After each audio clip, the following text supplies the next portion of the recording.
How to delete your Yahoo account from your desktop. Hello guys, welcome back to another tutorial video. In today's video, I'll teach you guys how you can delete your Yahoo account from your desktop. So without any further ado, let's dive right into it. The first step is head over to your Yahoo. So go to yahoo.com, and after you're on your yahoo.com, make sure that you're logged in into your account.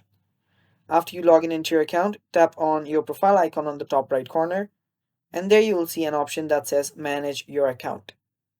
Tap on Manage Your Account, and after you tap on Manage Your Account, it will take you to another page. After you're here, on the top, you'll find a small dashboard where you can head over to Privacy Controls. So it will take you to another tab, and after you're on Privacy Control, you can scroll down. After you scroll down, under Manage Your Information, you will see Delete Your Yahoo Account. Tap on it. After you tap on it, scroll down, and there you'll see Continue Delete My Account. Tap on it again, and after you tap on it again, you'll need to enter your email address, or that is your Yahoo account, and then tap on Yes, delete this account.